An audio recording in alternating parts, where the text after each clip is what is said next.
Friends, it's Isha. Welcome back to my YouTube channel. तो आज की इस वीडियो में मैं आपको आपके रिप्रोडक्टिव सिस्टम के बारे में या आपके प्राइवेट पार्ट्स के बारे में पढ़ाऊंगी। आपको थोड़ी सी नॉलेज दूंगी कि किस पार्ट को क्या बोला जाता है, क्या क्या उनका फंक्शन होता है। ठीक है, नेक्स्ट जो वीडियोज़ मैं बनाऊंगी, नेक्स्ट जो सीरीज़ बनाऊंगी, उसमें मैं आपको आपके बॉडी से रिलेटेड, आपके प्राइवेट पार्ट से रिलेटेड, पीरियड्स से रिलेटेड चीज़ें समझाऊंगी। तो उन सब चीज़ों को जानने से पहले थोड़ा सा आपका मैं बेसिक क्लियर कर देना चाहती हूँ कि क्या क्या चीज़ें होती हैं।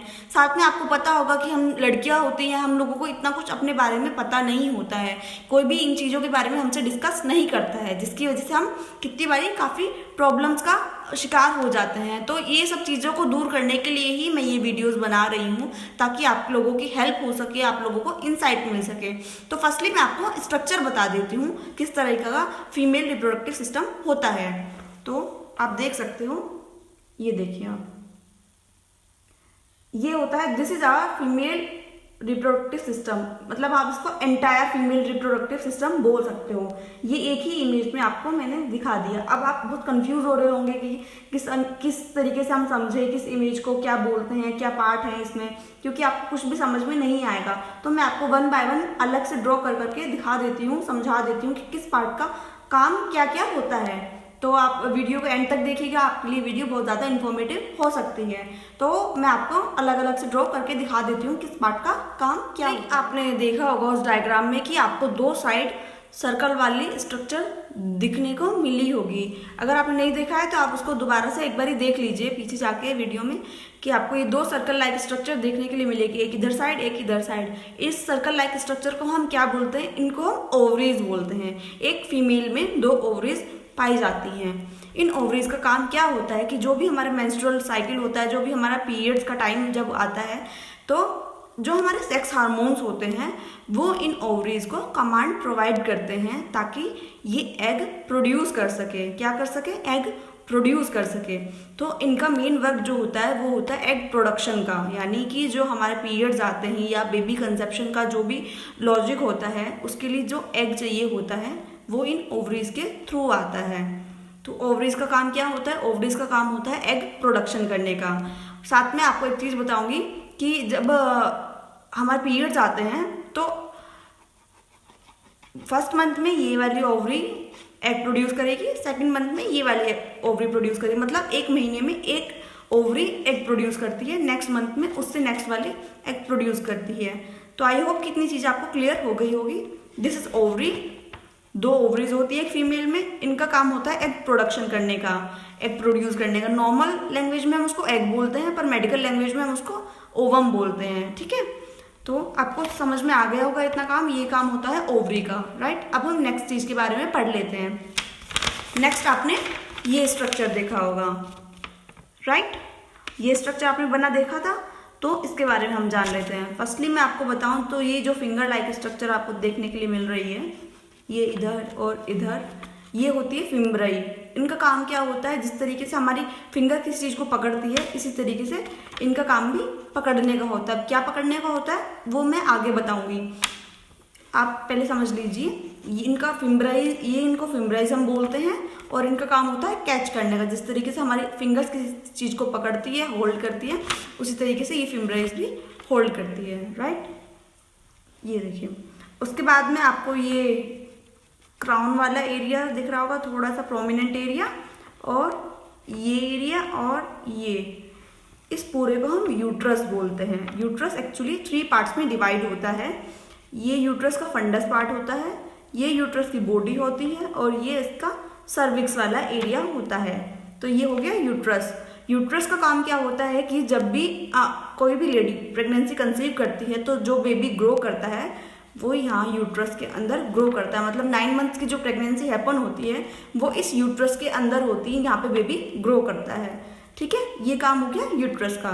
उसके बाद नेक्स्ट आप ये जो ट्यूब देख रहे होंगे, एक इधर है एक इधर है, इसको हम फेलोपियन ट्यूब्स बोलते हैं। फेलोपियन ट्यूब्स का काम क्या होता है? फर्टिलाइजेशन कराने का। मतलब जब एग और स्पर्म आके मिलते हैं, वो यहाँ आके मिलते हैं और यहाँ पे वो फर्टिलाइज्ड होते हैं, ताकि एक बेबी बन सके, एक बेबी ग्रो हो सके।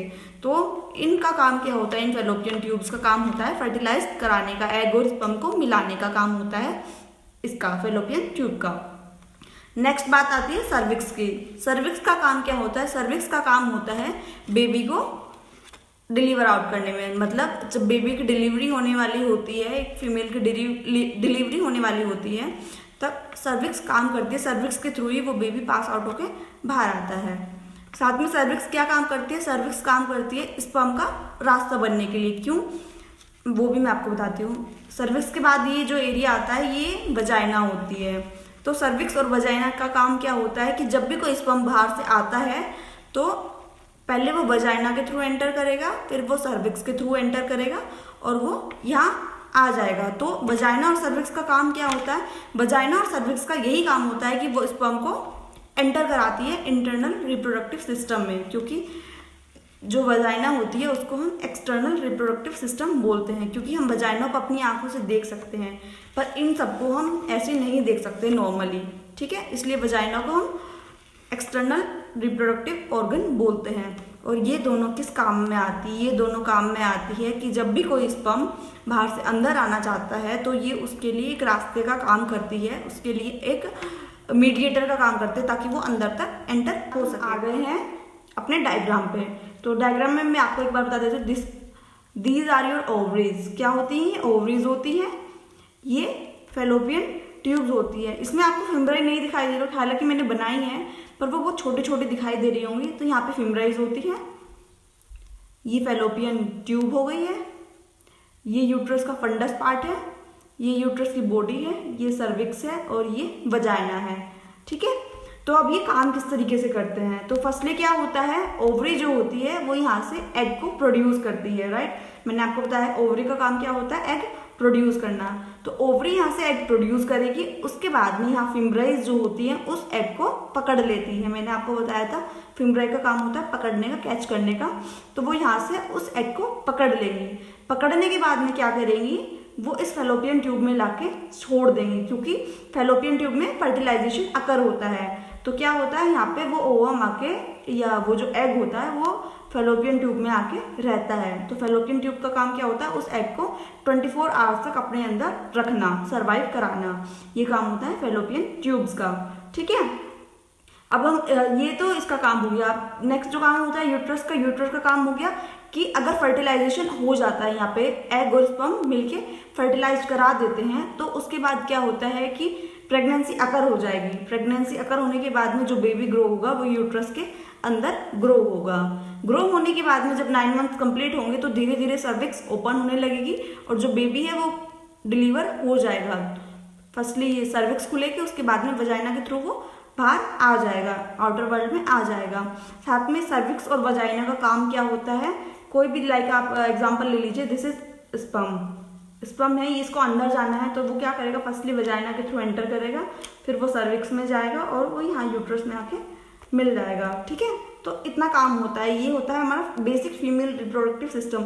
मैंने आपको ज़्यादा एडवांस में चीज़ें इसलिए नहीं बताई हैं ताकि आप कंफ्यूज ना हो जाओ, आपको ये ना लगे कि मैं आपको यहाँ मेडिकल पढ़ाने बैठ गई हूँ। मैंने आपको बेसिक थिंग्स बताई हैं। तो नेक्स्ट वीडियोज़ में मैं आपको और भी इन्फॉर्मेटिव चीज़ें बताऊँगी, किस तरीके से ओवुलेशन होता है, किस तरीके से हमारे पीरियड्स होते हैं, किस तरीके से प्रेगनेंसी अकर होती है। तो इन सब चीज़ों के बारे में मैं आपको नॉलेज दूंगी। तो आई होप कि मेरी ये वीडियो आपको समझ में आई होगी, इन्फॉर्मेटिव लगी होगी। अगर वीडियो अच्छी लगी है then please subscribe to my channel, like my videos. आगे ऐसी इन्फॉर्मेशन जानने के लिए, आगे ही ऐसी इन्फॉर्मेटिव वीडियो जानने के लिए आपको मेरे चैनल को सब्सक्राइब करना पड़ेगा, तभी तो मैं आपको ऐसी इन्फॉर्मेटिव वीडियोस प्रोवाइड करा पाऊंगी, है ना। तो फर्स्टली आपको मेरे चैनल को सब्सक्राइब करना पड़ेगा, लाइक करना पड़ेगा मेरी वीडियोस को। अगर कोई भी डाउट है रिगार्डिंग योर हेल्थ, अगर कोई भी आपको हेल्थ प्रॉब्लम है तो आप मेरे को कॉमेंट बॉक्स में कॉमेंट कर सकते हैं। उसके रिगार्डिंग मैं आपको सोल्यूशन देने के लिए पूरी ट्राई करूंगी। Thank you guys, thanks for watching. I will see you in the next video.